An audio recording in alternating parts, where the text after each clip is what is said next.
Paul Skenes joining us on the program. So where is the Cy Young? Haven't gotten it yet. Yeah, I think we get it into January. And where are you going to put it? It'll be probably on the wall, like right behind me, somewhere on there, nice and high, so you can see it in zooms like this. It's an empty wall. Where are all the awards? Rookie of the Year. We don't have anything in there. Yeah, we're moving in.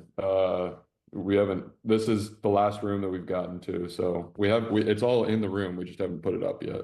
How surprised were you that it was unanimous?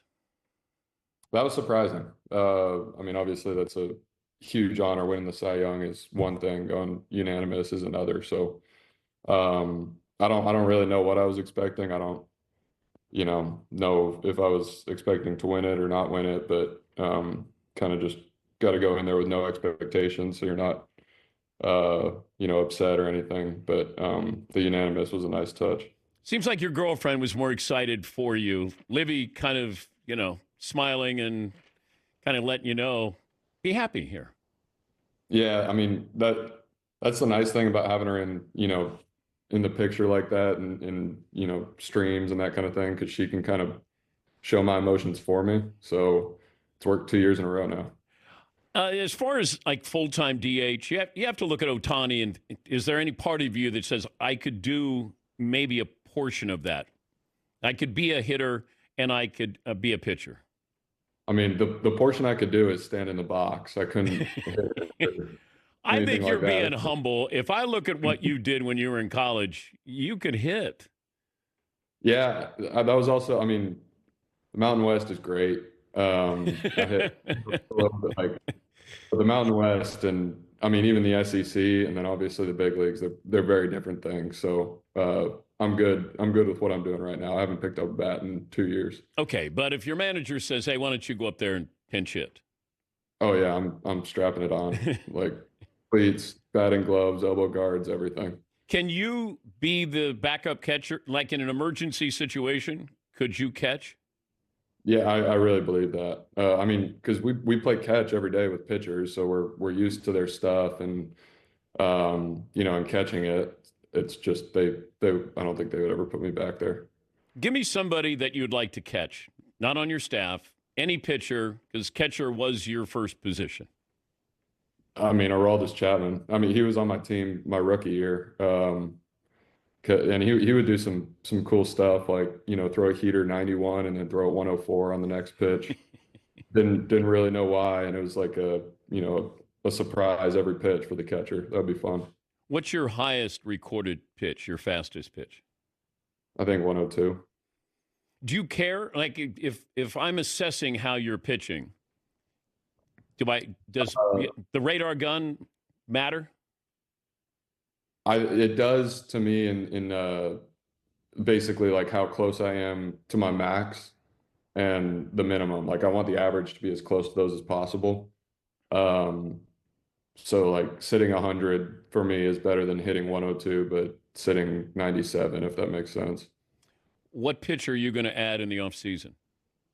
I have no idea yet. I've barely started throwing right now, so we'll see. Once I get on the mound and everything, I might start playing around with some stuff, but no plans for anything yet. But you have to have an idea of somebody telling you something, or you're seeing something that, can you work that into your arsenal? Yeah, I think a lot of it so far has been, like, hey, you should throw your fastball here instead of here. You should throw it more in instead of away, that kind of thing, rather than like actually designing and engineering new pitches.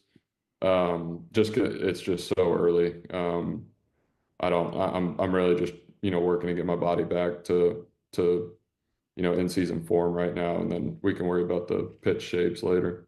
Talking to Paul Skenes, the unanimous Cy Young winner. I'm not sure if you got to fly fighter jets when you were in the Air Force. Can you even fit in the cockpit as big as you are? Yeah, I can barely fit. You put the helmet on me, and I'm wearing boots and all that, the G suit. It's going to be tight, but yeah, I went into the Air Force Academy about 3 inches shorter than I am right now, so my plans changed a little bit as time went on there. Well, when you watch Top Gun, do your teammates say, "Hey, is that what it was like for you in the Air Force?" Yeah, it's pretty common. Yeah, I mean, they're not playing Danger Zone when I walk into the room or anything like that. But there's some jokes they wouldn't. occasionally. They wouldn't do that to you, would they? Never, they would never do that to me. Do you want to go back and like? Is there any part of you that is not finished with the Air Force? Yeah, it's funny because the more I've been out of there, it's right when you leave, you're so happy to be gone, just because it's so hard and so demanding. And the longer I've been up, away from there and away from those people, it's like, dang, I miss it. So I don't know about. I mean, I when I did my paperwork to leave, there was like a clause in there that like I could come back and finish my degree as long as I finish it before I'm 27. So I would have to do that in the next couple of years. So in terms of going back and being a cadet, that's not going to happen. But they do have a baseball team. They need coaches occasionally. So Mm. uh, that's something I would be very excited to do. Living in Colorado Springs sounds nice. You don't get used to losing, but you lose a lot. Where you go from winning a national championship, now you're losing 100 games. How does that affect you, or how do you try not to let that affect you? Yeah, I mean it's tough. It's a huge adjustment because all I've done, the Air Force is the winningest organization in the world. And then I go to LSU and I win a national championship, and then obviously I haven't had two great years team wise in Pittsburgh. So it's been an adjustment. It's tough to not show up to the field every day and be bitter sometimes, especially when we're on a 7, 8 game skid. Um, I think it just comes down to being a professional. I've learned more and more how to do that, and just be the same person every day. I'm still learning how to do that. So, um, but yeah, I mean, it is energizing to think about what it could be, if and when we do win. So that's the thing that gets me out of bed. But that's how you get these stories that come out because, can you put up with this with your talent? And that's how that report comes out. That if it was a true report or a rumor, but how do you deal with that? That an anonymous player says that you hope to be traded to the Yankees. Yeah, I mean, I was frustrated for a couple hours, and then kind of got over it and talked to the media later that night.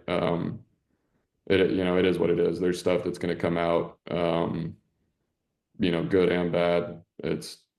Obviously it's not true. I think the hardest part of leaving Air Force for me was, we had just won a conference championship, the first one in the school's history. And didn't and it, we had built that. And it felt like there was unfinished, work that needed to be done. So that's how it feels right now. I won we won the national championship or the conference championship at Air Force. Um, that's what is on the horizon for us. We just have to do it. And leaving before that would, leave a bad taste in my mouth because there was work to be done that we didn't do. Yeah, and I think this has happened because there's no salary cap, and we look at smaller markets.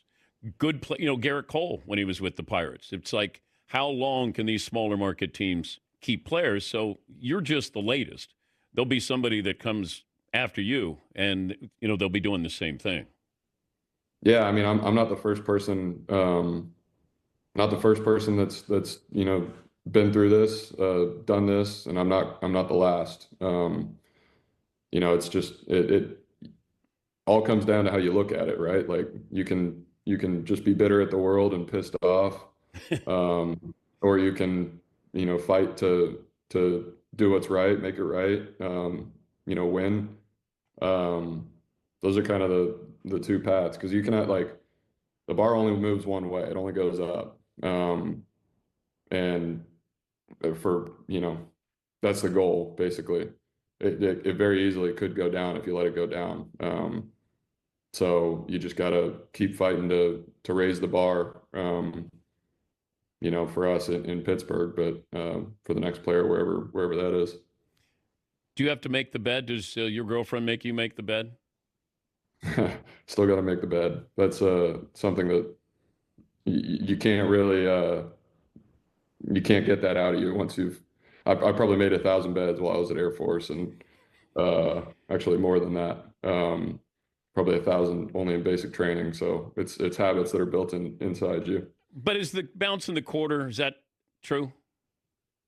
They don't do that anymore. At least not when I was there. They might have brought that back. It's funny. You'll get people that, don't want to make their bed every morning, and so they like duct tape it underneath so that it's all tight. And they'll like tie, because we got shirt stays there to make sure your shirt stays tucked in, and so they'll use those and tie it from one side to the other. So you learn those tricks from being in it a little bit. But anyway, no, I don't think the quarter thing is true anymore. Most famous person you've met? Probably right now, I mean, Shane Gillis, he's the biggest person in the world. Um, I don't know. It depends, depends what circle you're talking. You. Shane Gillis is a good guy. We met him in Dublin, and he was doing his stand-up over there. And yeah, he's it's refreshing to talk to him. He's down to earth. Great dude. Obviously, hilarious. Everything he does is, must watch TV. So it was cool to meet him. Just, I'm a comedy fan. I was looking forward to meeting him, and I was not disappointed. It was pretty cool. Didn't he go to Army? Yeah, he did. Briefly, right? Yeah, see, when I got to LSU, the running joke was that I thought about serving for 2 years. He thought about serving for a little bit shorter than that, but we were both. My Air Force coach calls me a quitter, so we're both quitters. Congrats! Enjoy the off season, and thanks again for joining us. Yeah, appreciate it. Thank you for having me. Yep, Paul Skenes. He is unanimous. Did you see his girlfriend was in the background walking by a couple of times? I didn't see that. Yep. Now I was going to say, hey, why don't you get your girlfriend to come up here and join us? But she was going back and forth a couple times.